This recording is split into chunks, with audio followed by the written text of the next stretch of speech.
Yo guys, what's up? Domingo D, what our float your boat, and today we got some Red Dot G36 gameplay on the map Underground. It's a nice little TDM I got yesterday.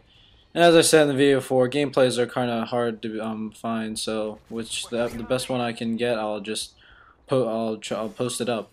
And I go 33 and 6 in this one. I mean it's good. On like today's standards, it would be like average, I guess, because all you see is like 70 and 7, the hundreds and whatever. Actually, I haven't seen like 100 kills gameplay on this Modern Warfare 3 yet. So maybe I'll be like the first one to get it. But anyways, I don't want to talk about Modern Warfare 3. None of that. I want to talk about something more serious. I wanted to talk about child harassment, child abuse, and the raping of children. And be more specific, I want to talk about Coach Sandusky and a little bit about the assistant coach for the Syracuse basketball team.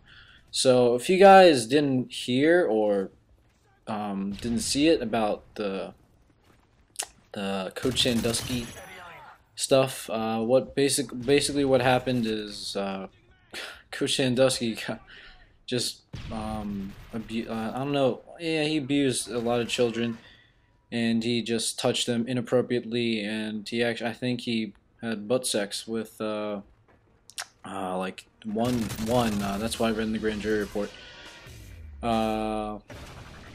It's very sad to know that people would actually, I mean, rape 12-year-olds. I mean, what kind of sick person would do that? I mean, it's just really disgusting, and it is just super wrong, because you basically take the innocence of a little child, and for the rest of his life he will be left with a scar just on him, and then he'll have nightmares of him getting, raped. It's just totally wrong. I can't believe someone would do that.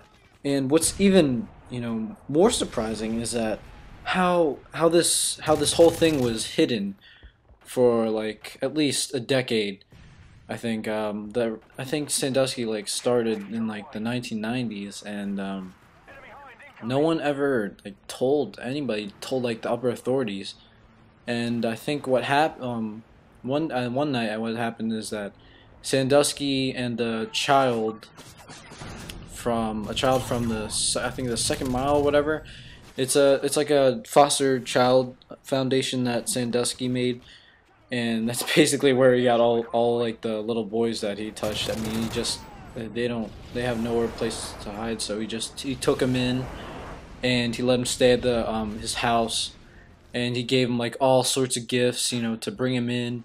And then what do you do, like the patterns of his abuses and stuff is he would take him to a football game, and then on the car ride there I don't know if I want to say this, but he'd rub their legs, get a little bit close to their genital area, and just a whole bunch of wrong stuff. If you want to read the grand jury report, I'll put it in the link below. But anyways, one night he brought a boy inside the showers at 11:15, and a graduate assistant named Mike Query I think he was in the locker room. He had to drop a couple stuff off, and he saw that the shower lights were on, and he heard like some like a couple, like two people maybe messing around. And then when he went to go check, he saw Sandusky raping the boy. And you know what he did? He basically ran away. He called his dad and said, "Oh my God, Dad!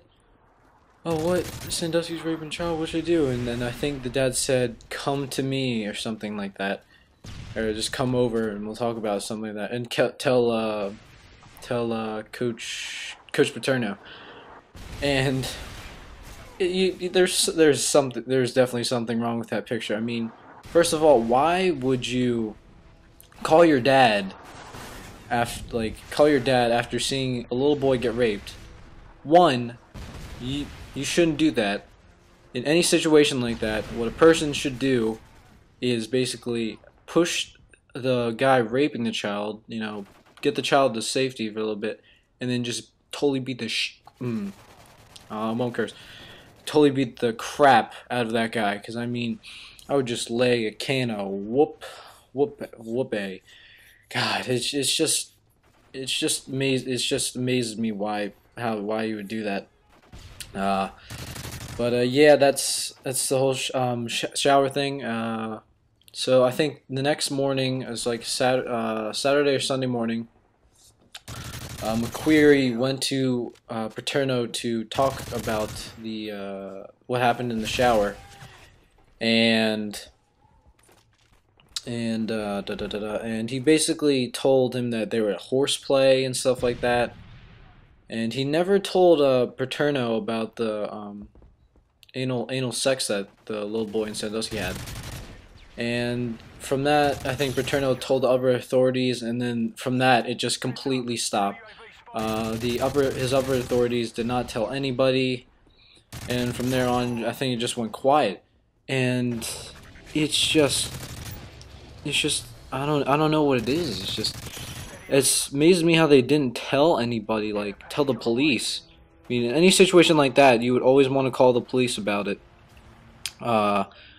But keep hiding it. And Sandusky was a great, I think, like friend of 35 years of Paterno, and Paterno didn't even bother talking to him. And it's just why would Paterno hide that? It doesn't seem like something Paterno would do. I really wish I could, talk more about this, this situation stuff. And I know it's a little bit late that I talked about it, but I think it's good. I just wanted to let some of my anger fumes out. I think I'll continue talking more about this in a different video.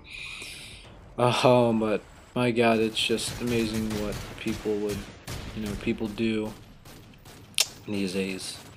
And see you guys later.